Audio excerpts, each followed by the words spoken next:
Olá, sejam muito bem-vindos ao podcast Rosa Mística, o podcast da Escola Rosa Mística, que tem por objetivo trazer debates envolvendo a educação, a sociedade, a família, num contexto de trazer o conhecimento e principalmente a participação dos alunos que estudam aqui na Escola Rosa Mística. Eu sou Aldair Rodrigues e estou aqui para fazer a mediação dessa conversa que vai ser muito legal. E hoje estou com duas alunas que já fizeram, uma já fez parte da bancada, a outra está estreando hoje, né, na temporada 2026. E seja bem-vindo mais uma vez, Isabelle. Estamos aí no segundo programa hoje. Você vai ter a responsabilidade de tocar ainda mais o nosso projeto em 2026. Eu fico lisonjeada de estar aqui de novo. E queria dar as boas-vindas à minha colega Liana também. Que seja uma jornada de muito aprendizado para nós duas. Vamos ficar aqui apresentando, então vamos lá, né?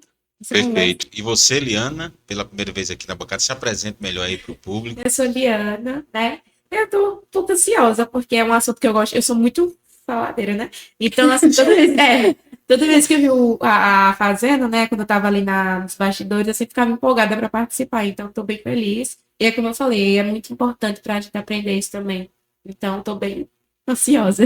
Então vai ser muito bom, podem ficar tranquilos que eu tenho certeza que vocês vão se sair muito bem e vão nos ajudar bastante nesse debate, nessa conversa que a gente vai fazer hoje. Lembrando que isso é uma realização da Escola Rosa Mística, estamos aqui no canal da Escola Rosa Mística, você pode se inscrever nesse canal para acompanhar os episódios que estão sendo gravados. A gente sempre fala sobre um assunto relevante envolvendo a sociedade, a educação, o papel da escola e da família.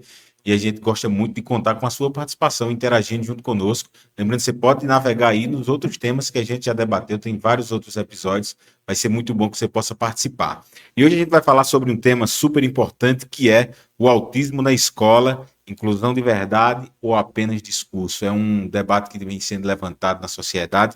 E para isso a gente está recebendo aqui a Edivânia Queiroz, uma mulher empreendedora que vive o autismo dentro da sua realidade e veio compartilhar um pouco das suas experiências e também conscientizar outras pessoas acerca do tema, acerca do assunto, que é muito delicado, mas a gente precisa abrir espaço para esse tipo de debate, né, Divânia? Para que a população entenda de fato como é que a gente pode falar, o que é que a gente pode falar e como acolher as pessoas com autismo, mais precisamente as crianças. Seja bem-vinda.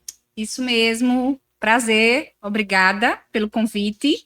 Quero parabenizar a Escola Rosa Mística, né, o Colégio Rosa Mística, e vocês que estão aqui, as meninas que estão aí nesse desafio, parabéns. Tão novinhas, mas já com esse desafio aí de serem, além de profissionais que querem fazer aí nas suas áreas, mas também comunicadores. Hoje nós somos comunicadores em todas as áreas que nos propusermos a trabalhar. E aí, quero agradecer ao Daí, que mediou, né, esse encontro, e estou aqui à disposição, sempre. Esse é um tema extremamente relevante e importante, que deve, de fato, fazer parte da nossa vida, do nosso dia a dia. Muito obrigada pelo convite, eu também estou me sentindo bem lisonjeada, tá? Perfeito, eu tenho certeza que a conversa vai ser muito boa. Deixa eu fazer uma correção aqui, o nome de Letícia. É Letícia Isabel? Não, é Ana Letícia. É Ana Letícia, eu estava confundindo com a outra apresentadora. Ana Letícia. Então vamos começar a nossa conversa, né? A gente tem aqui um dado, a gente está no mês de abril, mas esse debate precisa acontecer o ano inteiro, o tempo todo, e só que nesse mês de abril sempre se intensifica um pouco mais por ser o abril azul, né? E a gente tem um dado aqui que traz que o crescimento de mais de 400% nas matrículas de aluno com autismo nas escolas, Edivânia. Pelo que você percebe, o seu filho Davi está com 8 anos? 9 anos, né? Como você observa esse dado crescente nesse período, nesses últimos anos que vem acontecendo, das crianças diagnosticadas com autismo? Então, eu considero que o dado ele se dá muito pela informação que tem chegado, né, de maneira muito, muito efetiva. Eu acho que, se eu comparo os últimos 5 anos a esse momento que nós estamos vivendo agora, a comunicação, né, a informação a respeito da temática, ela vem sendo mais acessível.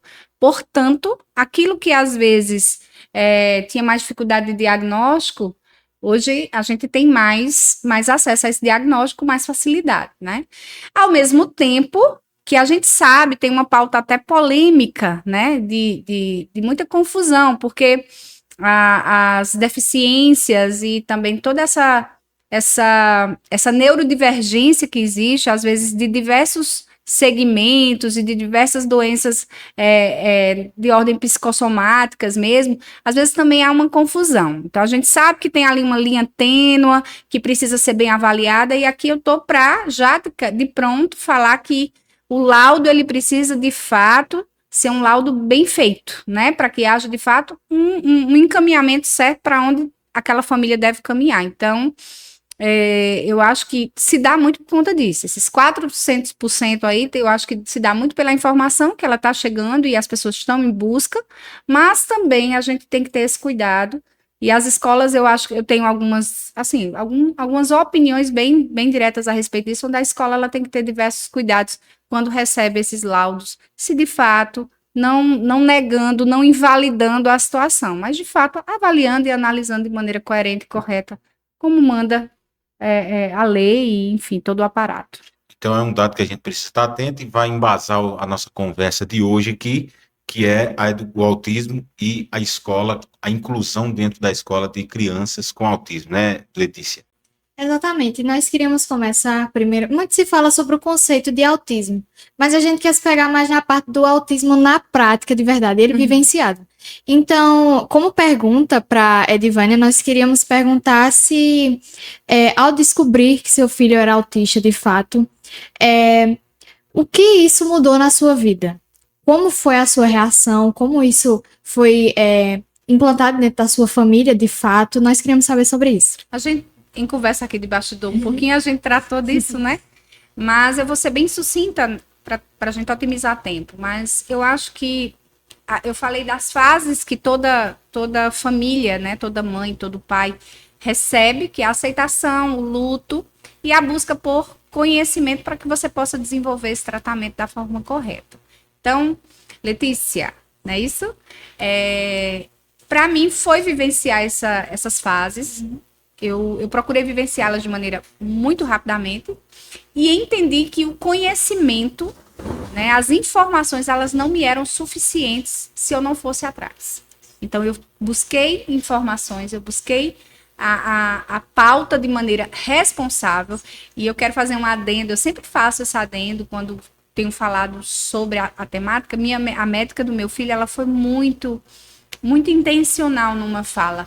Ela disse: Edivânia, cuidado com todas as informações. Nem todas são as coerentes e verdadeiras. Então, tenha, de fato, a informação real. Não busque todo tipo de médico, então, especialistas, de fato. Então, ela me alertou muito, isso me ajudou bastante. Outra coisa que ela disse, ela não entra em todos os grupos de WhatsApp que fala sobre autismo, né? E eu fiz tudo isso. Eu fiz a lição de casa direitinho e foi muito importante porque a gente conseguiu ter informação, buscou informações, fomos em busca. Naquela época, isso há 5 anos atrás, Davi hoje tem 9 anos, foi laudado com 3 anos de idade, considerado um laudo tardio, tá? Ele foi, inclusive tem lá no laudo dele, ele foi considerado um laudo tardio. Foi em época de pandemia, então foi bem tenso. A pandemia me deu um atraso ainda maior do que eu precisava, né? A gente não conseguiu andar com o tratamento. Quase 1 ano depois foi que, de fato, eu consegui encontrar um primeiro caminho. E aí, desses caminhos, tiveram muitos percalços. São muitas histórias. Mas, se posso te responder de forma prática e objetiva, vivi as 3 etapas: a aceitação, o luto e a busca por conhecimento, para que viesse todas as outras que tenho até hoje.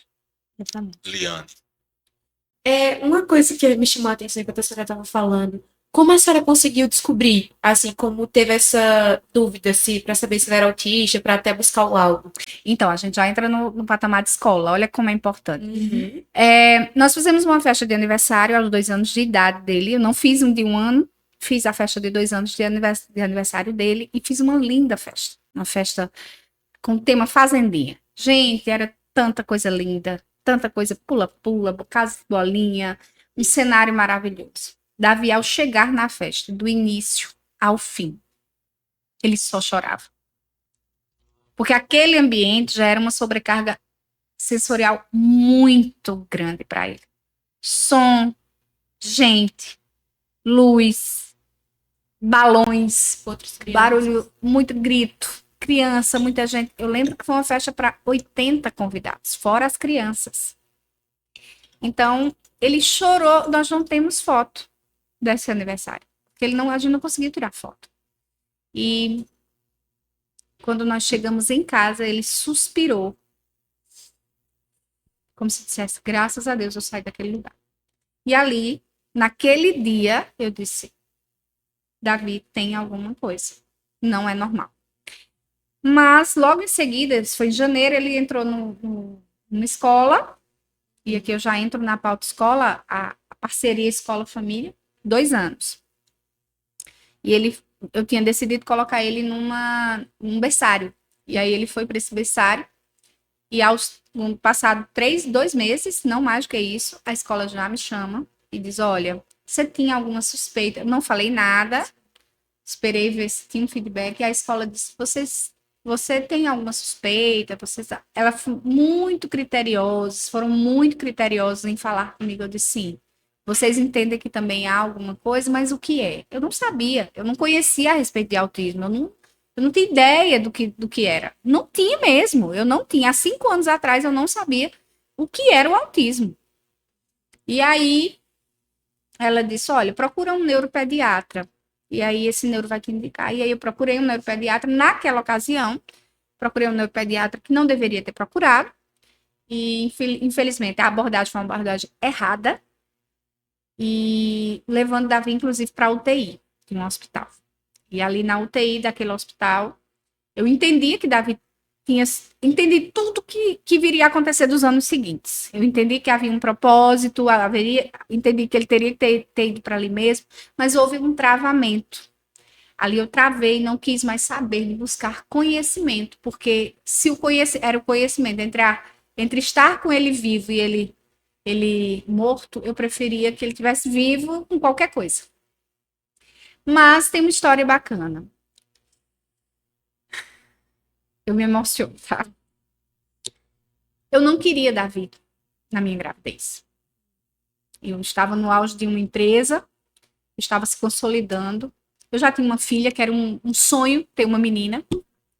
E minha gravidez inteira, eu não consegui me alegrar com a chegada de mais um filho. Mas naquele dia, naquela UTI, Deus falou comigo que Davi era um presente que ele tinha me dado. E que ele não ia tomar, porque presente não se toma.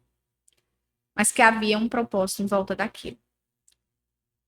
Eu sou cristã, sou professora de uma escola bíblica dominical da igreja da qual congrego, e naquela semana eu tinha preparado uma lição do livro de Abacuque, capítulo 2, que tinha por tema do temor à fé. Eu não dei aquela aula nunca, mas eu vivi a aula inteira naquele dia, naquele hospital, da CLIPS. E eu entendi que ali Deus estava me dando o presente com um propósito.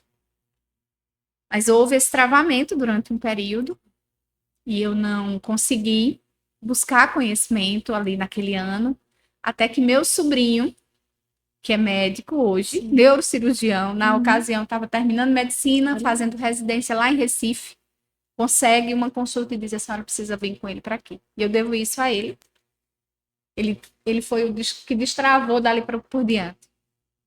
E aí nós fomos, e foi quando nós fomos muito bem acolhidos lá por doutora Adélia, naquele fevereiro de 2020, dia 4 de fevereiro de 2020, Davi estava já com 3 anos e 1 mês. Então eu tive aí esse lapso por medo de perdê-lo, com todos os traumas que vieram dos 2 até os 3 anos de idade. Foi uma perda de tempo para mim. Eu não aconselho qualquer pai ou mãe que tenham seus filhos, que já observem algum atraso no desenvolvimento, já busquem imediatamente. Isso é muito comum a gente conseguir ali no 1 ano e meio, 1 ano e 6 meses. Se alguém falar alguma coisa, tinham pessoas que falavam algumas coisas comigo, mas eu não dei a devida atenção. Então ainda houve um atraso de 1 ano. Por isso que eu corro tanto hoje, que eu tenho esse lapso. Então foi isso. É importante observar esses detalhes e essa aceitação, né? Que é totalmente possível você perceber que o seu filho tem algum tipo de diferença e ter essa maturidade de aceitar e de buscar esse cuidado. Eu até passei por, não como a Edvânia, mas o meu filho mais velho, o pessoal falava, esse menino é muito hiperativo, procura saber pelo menos se tem algo diferente.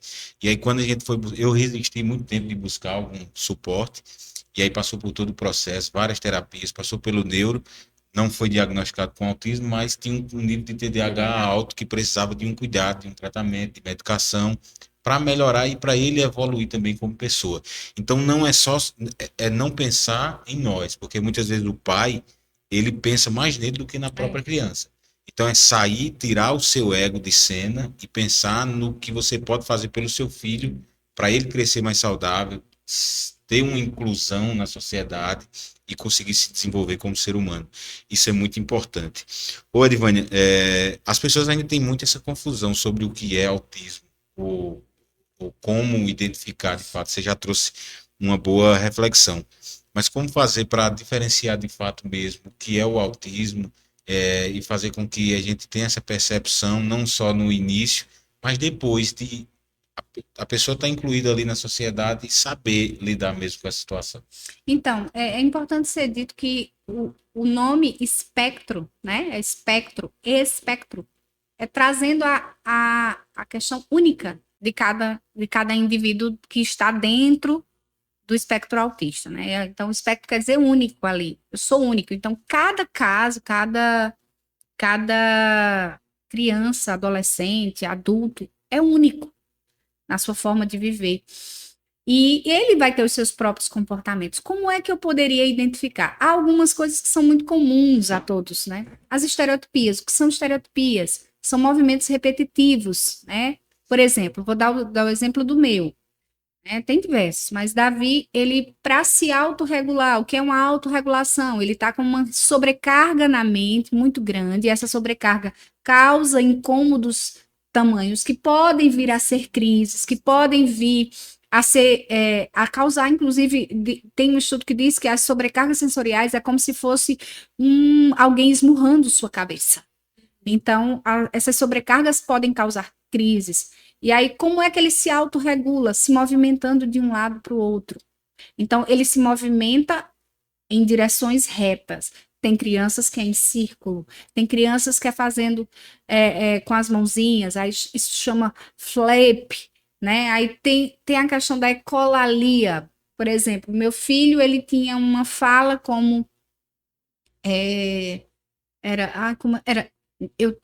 carro de gás. Carro de gás. Hoje a gente perguntar a ele, né? Davi, o que era carro de gás? Ele disse, carro de gás era algo imaginário. Ele disse, carro de gás era... Gente, de verdade, Davi hoje participa de qualquer podcast. Tem lá o tempo dele, mas ele é top nos podcasts. Ele disse, eu quero participar do seu podcast, porque eu tenho um podcast, viu? Depois vocês conferem lá também. E aí ele não quer pessoas sobre podcast, porque ele fala. Ele disse, carro de gás era meu brinquedo, era meu carrinho imaginário. Então, assim, são ferramentas que eles se utilizam para se autorregular. Então, são detalhes, são coisas que às vezes são muito aparentes, mas outras não são. Como bebê, eu vi que o autismo estava lá. Por exemplo, Davi, ele tem muita dificuldade de equilíbrio. É uma das dificuldades que uma criança pode ser identificada, né, com autismo, se ela tem dificuldade de equilíbrio. Por isso, a psicomotricidade, a fisioterapia, que entra dentro do tratamento multidisciplinar. Então, são ferramentas de observação, eu acho que, primeiramente, da família, que é quem tem ali o primeiro contato, a escola entra nesse papel muito, muito grande, né? Como foi importante como foi para mim, demais, né? Assim, porque eu tive medo, inclusive, de andar um pouquinho mais. E foi a escola que disse, vai lá, tu vai fazer isso. Né? Então, a escola trouxe esse aparato, trouxe esse empurrão, eu digo que foi um empurrão, assim, para essa busca. E depois, consequentemente, meu sobrinho, que teve um papel fundamental nisso tudo. Né? Perfeito. Acho que respondi, né? Aproveitando o gancho da questão da escola, a gente sabe que essas crianças, elas, uma hora ou outra, elas vão se incluir no ambiente escolar. Então, esse ambiente escolar, fazendo essa pergunta, ele vai incluir a criança, de fato? A gente sabe que não, mas como é na prática o dia a dia dessas crianças dentro de sala de aula? Se você me perguntar se a escola inclui, não. A minha resposta é não. E isso eu não trago aqui a culpa, nenhum culpado especificamente. Ah, a culpa é da escola, que não inclui. Não é. Eu acho que é da sociedade como um todo, né? Nós somos pessoas que não vivemos a inclusão na prática, a verdade é essa. Não vivemos por vezes. Vou te falar de nós. A dificuldade que nós temos até hoje de fazer, por exemplo, os meus pais, por maldade, porque não amam, porque não querem amar Davi do jeito que ele é, não. De entenderem de fato o que é, como é que se deveria se lidar. Então, é porque eles não querem incluir? Não. É porque não conhecem, é porque não sabem. Falta o que faltou para mim. Falta informação, falta interesse. E sabe de quem, em primeiro lugar? Eu sempre atribuo à família. A família, ela tem que levar. Aonde eu chego, eu levo a pauta. Olha, isso aqui precisa mudar, isso aqui pode ser diferente, isso aqui pode ser construído diferente. Então, eu sei que nem todo mundo vai ter a voz, vai ter a oportunidade que eu tenho. Eu sei disso. Mas no seu espaço, da sua forma, se cada um. Aldair, ele tem um podcast. Se Aldair entender isso, entender que ele tem um papel fundamental em levar essa informação aonde ele estiver, vai dar certo. A igreja que eu congrego não tinha. Eu passei 2 anos, não, 1 ano e meio, sem cultuar. Eu não cultuava, porque eu não tinha onde deixar Davi. Ele não entrava na salinha do departamento infantil e eu, consequentemente, eu não cultuava. Ou eu chorava e me sentia ir embora para casa, ou eu fazia alguma coisa. E aí eu passei a levar a informação para dentro da igreja. Olha, é um grupo. Vocês viram aqui o dado que foi dado no começo. São 400% a mais. Ano que vem, com certeza, vai ser muito mais. E assim tem sido. Eu nunca vi um abril tão movimentado como eu estou vendo isso. Em todas as políticas. Em todas as políticas. Então, nós temos pautas muito bem definidas dentro hoje dos parlamentos e tudo. Então, assim, é uma sociedade de fato que precisa buscar informação e a escola da mesma maneira, tá?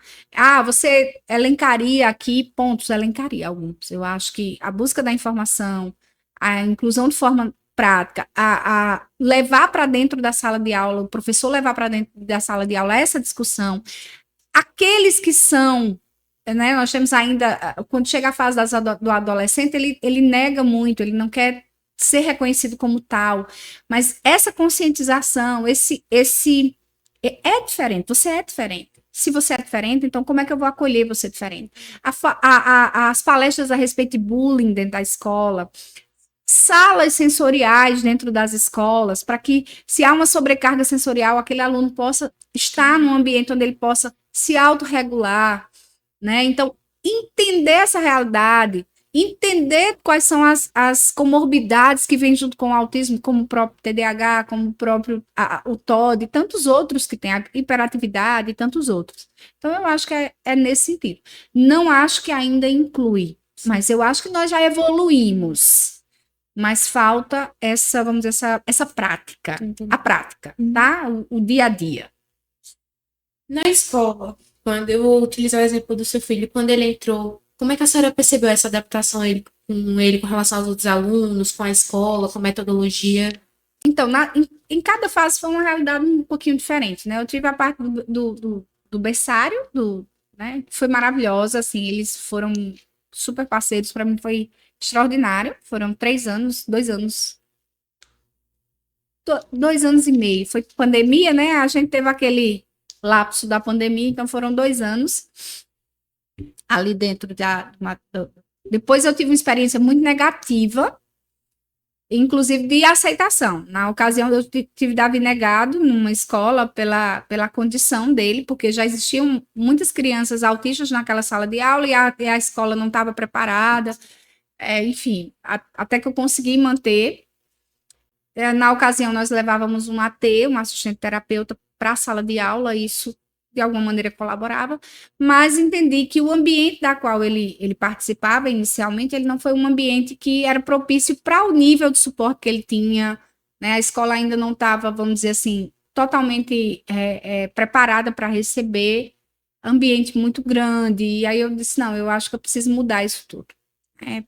Passei a situação, o período em que Davi tinha formatura de ABC, ele não participou, justamente para evitarmos essa sobrecarga, enfim, tudo isso foi um contexto muito grande, e aí foi quando a gente decidiu, eu decidi que iria buscar alternativas diferentes, e fui buscar informações, e aí fui indicada para escolas menores. Nessa escola menor, construímos lá, a partir de uma conversa, de um diálogo com a dona da escola, inclusive, ela disse, olha, eu não tenho, e continua sem ter, e é muito importante isso, não é só estrutura, é mais a sensibilidade de aceitação mesmo da condição, o acolhimento. Poxa, como eu fui acolhida ali, né? Como eu fui abraçada. E temos construído. Estamos há 3 anos e temos construído essa história lá com a escola. Falando de acolhimento, com relação aos professores, a gente entende que tipo, a escola talvez não tenha uma preparação, mas aos professores, a senhora sentiu uma certa dificuldade, uma aceitação melhor com relação ao tratamento ao seu filho, ou outras crianças também? Eu acho que todos os professores que passaram pela vida de Davi foram espetaculares. Eu não posso atribuir a nenhum deles qualquer tipo de negativa. Foram todos muito bacanas, né? Mas o último ano, inclusive eu falei aqui para vocês nos nossos bastidores, né, que a escola dele, nos últimos 3 anos, vem repetindo a professora.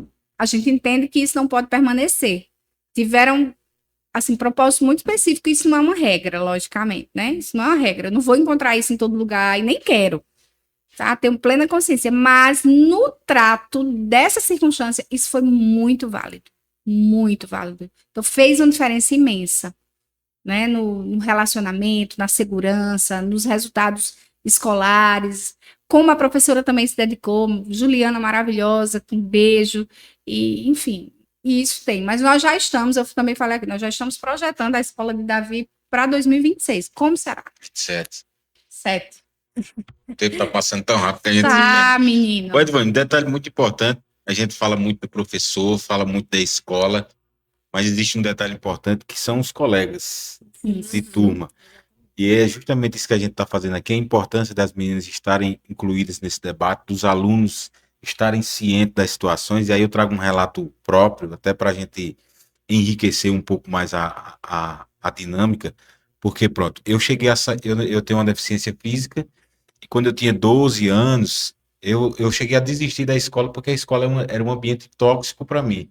Eu me sentia mal de ir para a escola certos dias, por conta das brincadeiras, que muitas vezes eram chatas, eram pesadas, e eu resolvi deixar de estudar porque para mim era ruim na época. Eu disse, não, eu não vou mais para a escola. E se você não tem uma família estruturada e uma escola, a minha família me dava muito suporte na época, mas às vezes a própria pessoa, o adolescente, ele não tem a abertura de chegar e dizer, mãe, pai, a escola tá ruim para mim, eu não vou mais para a escola porque meus colegas tiram muita brincadeira pesada e eu não quero mais estudar.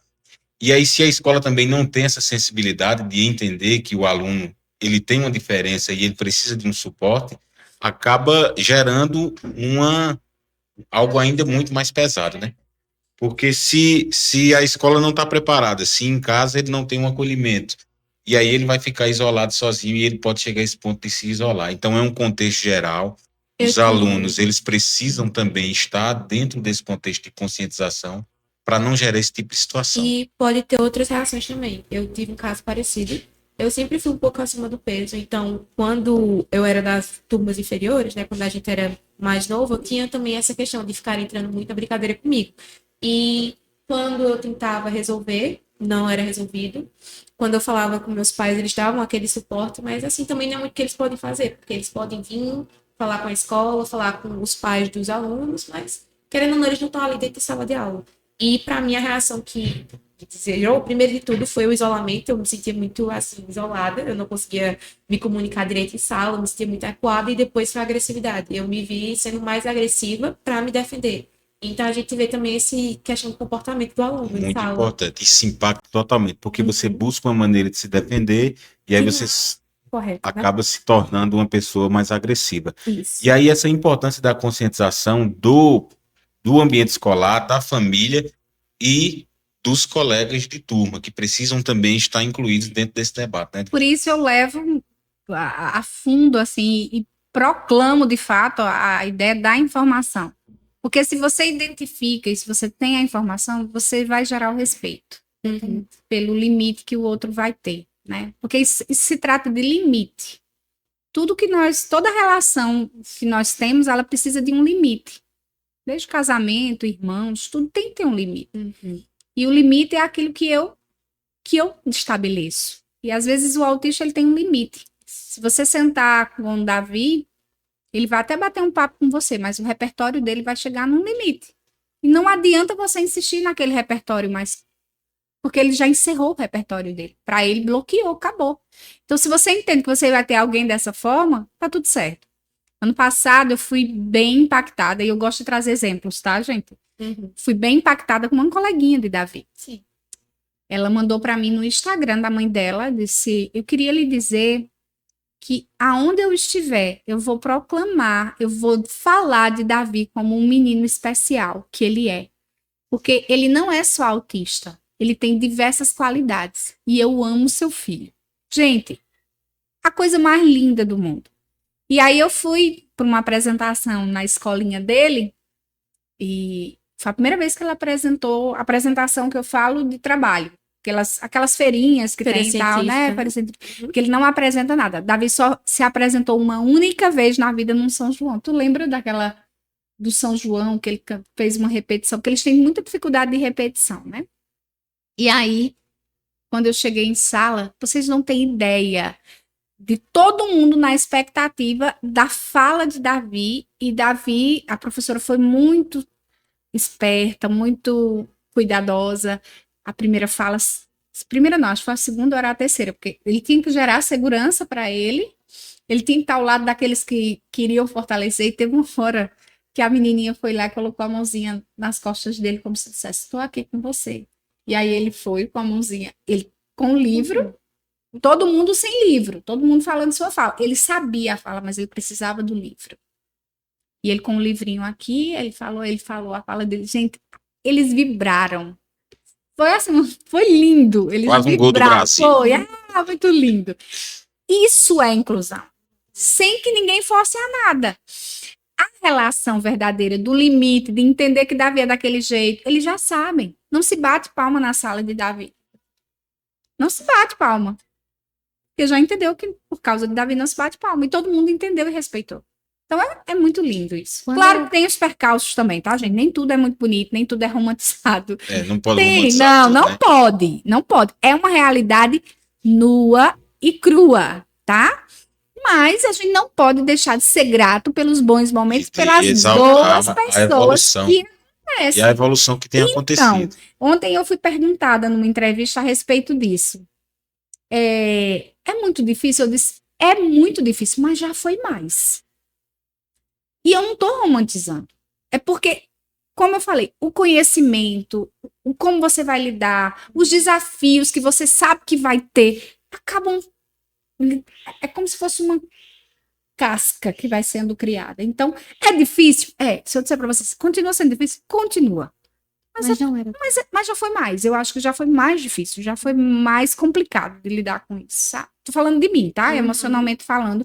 E eu, como eu disse, eu não romantizo isso. Não romantizo. Nunca romantizei, nem nunca coloquei num patamar de que, que linda, é uma missão e tal. Não, é uma missão árdua, inclusive. Muito dura. É uma missão Não é árdua. todo mundo que consegue. Muito É verdade. dura, inclusive. E por isso o importante da conscientização e da conversa, esse detalhe que você falou é muito importante, porque nem todo mundo tem o mesmo nível de maturidade, de controle emocional para lidar com a situação. Isso. Então, cada pessoa vai reagir de um jeito, e aí a gente fala do contexto geral, do autismo e de toda e qualquer diferença, cada pessoa vai reagir de um jeito, Isso. cada família vai reagir de um jeito. E o importante da informação e de estar sempre conscientizando as pessoas, né? E aí entra a família, né, Letícia? Com certeza.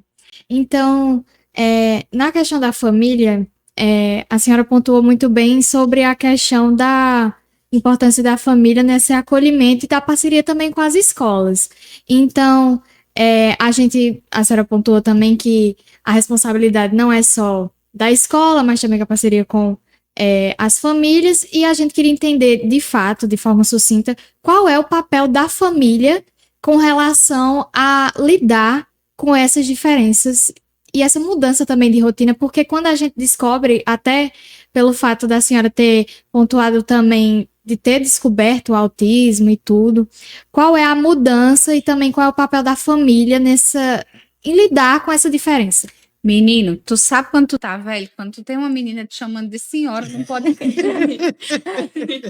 Tá, tô brincando, pode chamar. Então, eu acho que. Talvez seja até redundante o que eu vou já falar aqui. Eu acredito que a família ela tem um papel de levar a informação e acordar tudo com a escola. Eu acho que. Falando do papel escola-família, não é isso que você perguntou? Isso. Então, eu acho que é andar junto, de fato. Ninguém precisa responsabilizar, senão vai virar uma briga, né? Ah, a culpa é sua. Não, é responsabilizar. Eu acho que se você tem um bom diálogo com a escola, né, a família ela tem essa responsabilidade de gerar um bom diálogo com a escola, seja em família atípica ou até mesmo típica, porque tem muitos adolescentes, crianças típicas que precisam dessa atenção por algum motivo, né? Então essa relação família-escola ela deve existir sempre. Eu sou super a favor, sempre fui muito presente na vida de Maria Eduarda, agora na de Davi ainda mais, até pela necessidade. Mas o que eu poderia construir a mais, considerando um filho realmente com essa especificação, né? Especificidade. Criar um PEI, né? Que é um plano educacional específico. Isso tem a participação dos pais também. Não é exigir, chegar aqui, façam isso. Não, gente, vamos criar as atividades adaptadas, no caso, tanto atividades para crianças como adolescentes e adultos mesmo, adultos que eu falo jovens, né? Então, há necessidade dessas atividades mais adaptadas. Então, às vezes, a escola ela não se percebeu disso. Somos nós que temos que fazer. Então, a mãe tem que estar atenta, o pai tem que estar atento às atividades escolares, tem que estar vendo e levando essa conversa. Olha, eu estou achando que isso aqui não está legal. Esses dias eu pedi todas as provas de Davi. Eu disse, olha, eu não queria que as provas dele ficassem sendo entregues para mim a cada 6 meses, né? 3 meses. Isso. 3 meses? No final do trimestre. Cada 3 meses, exato. Eu quero que vocês, à medida que a prova acaba, vocês mandem para mim. E principalmente caso ele fique em recuperação. Ele, ano passado, ficou em algumas matérias. Agora, nesse primeiro semestre, ele ficou em 3 matérias. E eu disse, eu quero as provas. Quero ver como é que as provas foram realizadas. E aí, eu já identifiquei que as provas poderiam ter sido um pouco diferentes. Né? Então, a gente já conversou. Disse, olha, gente, vocês acham... Aí, elas me trouxeram contra a gente precisa forçar um pouco mais de Davi. Então, isso não quer dizer que ele vai ser reprovado, isso quer dizer que a gente precisa realmente trazer ele para um ambiente de Então, eu não tinha a percepção que eles já tiveram. O comportamento de Davi do ano passado era desse ano já é outro, porque como ele está com um repertório maior, então ele já entende que pode conversar mais em sala de aula, então a atenção dele, que já não é tão boa, já fica diferente. Como é que você sabe disso? Participando. Se não houver essa participação, nós vamos ficar lá na nossa casa reclamando da escola, chegando para brigar, e a escola reclamando da gente, que a gente não participa, não entende, que não ajuda. É como a senhora falou, tem que ter o interesse também e tem que ir atrás. Não é só Interação. cobrar da escola se você também não faz Total, gente. Total. Falando justamente sobre essa questão de adaptação, a inclusão da família também na participação escolar, num caminho para uma educação mais acolhedora, o que a senhora acha que tem que mudar na prática? Seja na questão familiar, seja na prática escolar mesmo. A questão de prova, de professor. Isso tudo que eu falei, eu acho que eu já respondo sua pergunta muito, essa interação família-escola. Alternativas práticas, conscientização acima de qualquer coisa, conscientização, eu posso falar aqui 10 vezes, conscientização, nunca vai ser demais. Sim. Nós temos uma facilidade muito grande de esquecer das coisas, a gente esquece das coisas muito rápido, a gente vive num mundo assim que as informações... O óbvio precisa ser dito e repetido. A gente vive num mundo em que as informações elas chegam a todo tempo, mas são muitas informações e a gente acaba guardando ali no nosso HD e vai ficando lá. Não, HD é muito antigo, né? Na SSD, nuvem, no na SSD na nuvem e tal. E a nuvem é muito grande e tal, e começa a viajar na nuvem e A tal. nuvem fica apertada às vezes, não cabe mais. Exatamente. Então, assim, essa conscientização ela precisa ser repetida, de fato, né? E eu acho que há também funções específicas dentro da escola que a escola pode trazer, que é justamente observar essas situações, levar para debates com professores. Ó, a gente está identificando, porque às vezes o professor está ali, coitado, meu Deus, né? Prova, tarefa, tal, 20 alunos na vida, sala menino e em aquela casa coisa. doente, enfim, tanta coisa. A gente não pode atribuir a uma. É isso que eu digo, não tem como atribuir a um segmento, a uma pessoa, a uma Tem que ser instituição. todos. É um conjunto, gente. Porque até a formação dos professores muitas vezes não aborda sobre como tratar um Posso aluno te dessa maneira. afirmar por A mais B que não. A própria escola ela precisa ter esse papel de buscar capacitações para os seus profissionais para lidar É com a como um situação. prédio, cada andar é extremamente importante. Tem que ter a escola, tem que ter na formação dos professores, na prática, no auxílio. E como eu disse, a estrutura ela é importante? Claro que é. Claro que é maravilhosa. Imagina Davi chegar numa sala de aula e ser todos em tons pastel, não ter tanta coisa nas paredes. Então, isso para ele já é uma tranquilidade muito grande. Então, já é maravilhoso, mas se tem muita informação, já gera uma sobrecarga, e vai gerando sobrecarga, e vai gerando sobrecarga. A sobrecarga ela não vem de uma vez, ela vai sendo Acumulado. construída, né? Mas voltando à questão do preparo, eu acho que é isso, é preparar mesmo, é ter pessoas específicas, sabe? Eu acho que toda escola tem que ter um ambiente pensado para essa neurodiversidade que existe. Entendeu? O neurodivergente, dentro da escola Rosa Mística, se eu posso dar uma orientação, uma dica, tem que ter alguém que pense a respeito disso, que observe a respeito disso. É criar realmente setores que possam realmente avaliar, pensar e criar alternativas que estão aí. A gente tem muita gente boa no mercado mesmo, a gente pode chamar de um mercado que existe, mas a gente tem muita gente boa, bem intencionada, pessoas que trazem informações verdadeiras. Tem também quem não presta, tá?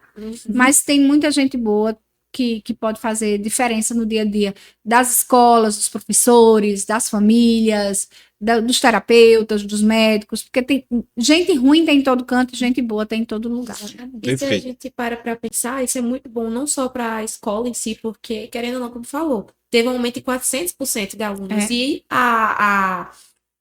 o índice é aumentar cada vez mais. Então, é muito importante que a escola busque alternativas para Isso. conseguir abarcar esses novos alunos, ao invés de simplesmente excluir ou ignorar. Isso. Porque é um reflexo do futuro, e a escola tem que olhar para isso também, a família tem que olhar, e a gente que é estudante e futuros adultos também tem que entender sobre isso para lutar a favor, para buscar melhorias, né? Cada vez Isso mais. Perfeito. E se vê alguma coisa errada, a gente tem que falar, a gente não pode silenciar. O que mais perpetua esse tipo de situação, tanto nas escolas quanto no mundo afora, é a questão das pessoas se silenciarem de fato sobre essa pauta. Então, eu acho muito importante estar sendo abordada aqui, porque não é uma questão que tem que ser ignorada. Tem que Isso ser, mesmo. tem que ser debatido e Muito falado. bom, E a Letícia. Escola Rosa Mística tem tido um papel diferenciado nessa questão, Edwane, pelo acompanhamento psicológico, tanto para os alunos, que tem o autismo, o TDAH, Isso. a Candice, né, que inclusive já Isso. participou aqui do podcast. Além dos alunos, os pais também têm esse acompanhamento. Então, para ter um direcionamento melhor para essa integração de casa e escola, então isso eu acredito que já é um diferencial que tem feito, tem causado impacto na vida tanto dos alunos quanto das famílias. Então, acho que a escola ela precisa ter essa sensibilidade. A gente sabe que a gente vive numa época onde a correria é muito grande, são muitas informações. Então, convidar o pai e a mãe para desacelerar, sentar, conversar sobre o assunto, desacelerar também na própria escola, fazer com que os professores, os profissionais que estão envolvidos, desde do porteiro, a pessoa dos serviços Isso. gerais, todo mundo tem que estar ciente da situação e de como lidar com a situação, Uhum. caso aconteça algum fato ali dentro do ambiente escolar. Eu acho que, por exemplo, Aldair, quantos de nós saberíamos, falando aqui em sociedade, quantos de nós saberíamos lidar com um adolescente em crise? que eu tenho que fazer? E se for uma crise que ele traz autolesão? Isso é mais comum do que a gente pensa, gente. Né? Então, quando eu falo de conscientização, informação, é isso, é para que isso gere prática, isso gere reação, isso gere ação, entendeu? Não é só a beleza, o falar bonito. Às vezes são até palavras bonitas que existem, né? Mas não é. Às vezes é muito duro, é muito real. É falar para ser feito. Eu tenho um caso de uma amiga minha, ela tem um filho nível de suporte 3. Não, nível de suporte 2, não lembro agora se é 2 ou 3, perdão. Mas ela tá com o filho em casa há 1 ano e meio. Um filho com 17, 18 anos, porque não tem condições de estar na escola. A escola não tem como receber. Tem matrícula feita, mas precisa de um cuidador, precisa de alguém para estar acompanhando ele. Então, eu sou super, e aqui eu já abro, que eu sou super a favor de escolas especializadas para determinados níveis de suporte. Eu acho que a inclusão também é feita disso. Não adianta eu ter uma inclusão e o aluno estar sentado lá só passando o tempo. A inclusão, ela se faz quando ela tem relacionamento, ela tem aprendizado. A escola, ela tem que ter tudo que é gerado numa criança, num adolescente, num jovem típico, ela tem que gerar isso na criança. Perdão, no atípico. Então, há crianças, há adolescentes, há jovens, que eles não vão conseguir acompanhar essa inclusão que muitas vezes muitos defendem. Não, quero meu filho numa escola normal. Não. Às vezes ele tem necessidades específicas que precisam, para isso, precisamos de escolas específicas. E aí ainda não temos, a verdade é essa. Eu tenho um exemplo prático, porque meu pai é professor. E ele trabalha em escolas públicas de outras cidades por aqui. E, assim, ele dá aula para pessoas até o 9º ano. E, tipo assim, tem crianças que não tem um nível de autismo, assim, fortíssimo. E não consegue acompanhar a rotina dentro de sala de aula. Então, ele faz de tudo. Olha, dentro de casa, ele tentando fazer atividades inclusivas e tudo. Modificar a aula inteira. Com imagens, ele tenta revolucionar o que ele faz dentro de sala de aula. Mas, às vezes, as crianças não prestam atenção e, tipo, isso recai sobre ele. Tá entendendo? Muitas vezes chegam pais reclamando que, meu filho não tá aprendendo nada. Mas tem a questão de compreensão deles também, porque ele tenta de tudo. Tipo, tem cuidadora dentro de sala de aula, mas as cuidadoras também não conseguem conter. Tá entendendo? Então, toda hora o aluno tem que sair de dentro de sala de aula e tudo. Então, não tem o aprendizado totalmente... E aí a cuidadora é uma coisa, o auxiliar de aprendizagem é outra. Isso. Tá? Então, assim, A deficiência. então, é onde entra a questão das escolas especializadas, Isso. com os profissionais, de fato, equipados com as informações, com materiais específicos. Davi, ele tem muita dificuldade na coordenação motora fina.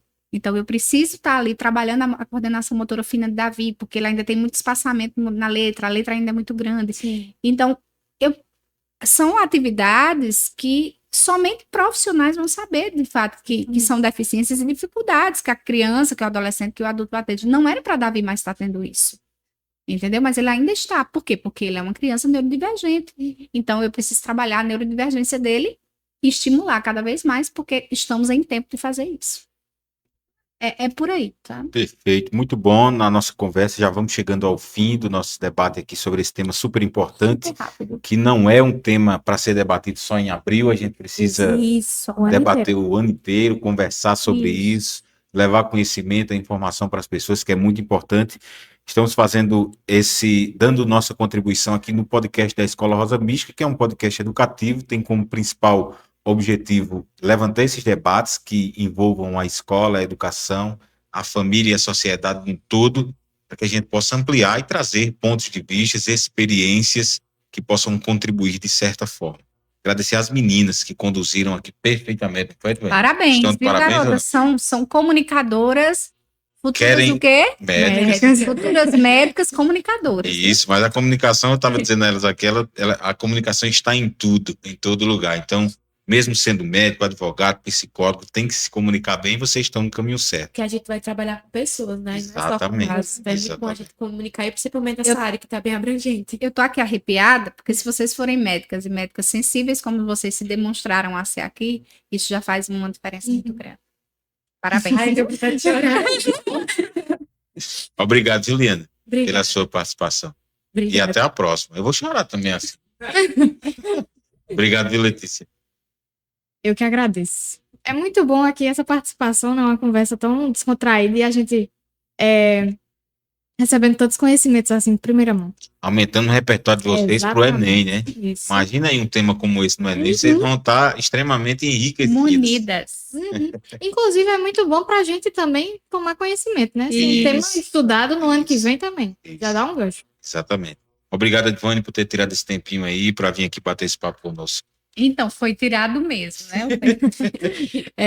Não, deixa eu só dizer, isso para mim é de fato, eu tenho dito, a minha voz, ela é a voz de muitas outras pessoas que às vezes nem tenham a condição de ter a voz que eu fui privilegiada de ter. Então, tá aqui, na verdade, eu deixo qualquer coisa para falar do tema, de fato, eu encaixo, eu remarco, porque eu entendo que isso aqui é, de fato, uma missão. Como eu disse, uma missão não muito fácil, uma missão árdua, mas é uma missão. E se esse é o meu papel, então vamos cumpri-lo com efeito. Queria só pedir para falar de duas coisinhas. Primeiro, eu também tenho um podcast, queria divulgar meu Pode podcast. sugar.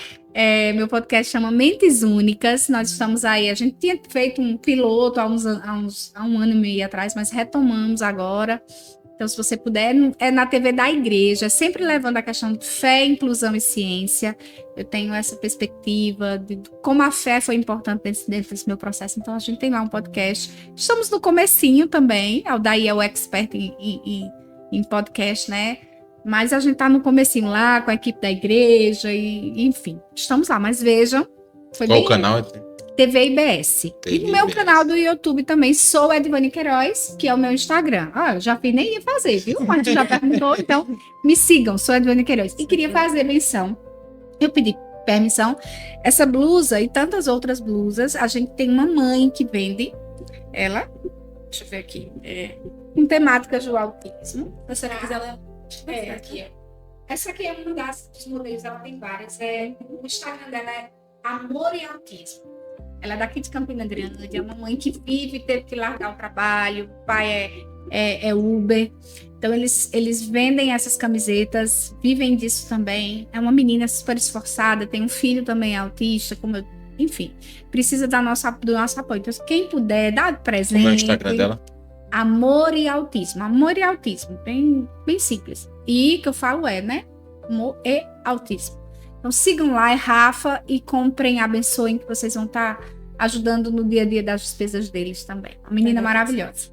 Perfeito, muito obrigado. E para você que acompanhou o podcast Rosa Mística, não esquece de se inscrever nesse canal. Segue lá a Edvane nas redes sociais, ela está sempre levantando a bandeira, falando sobre o assunto. Se inscreve, segue também o Colégio Rosa Mística no Instagram, onde a gente vai compartilhar os cortes desse podcast. Você também pode ficar por dentro das informações da escola, que tem se destacado bastante na cidade, foi destaque no Enem do ano passado, está entre as poucas escolas de Campina Grande que quase fecha a nota da redação do Enem, só teve 2.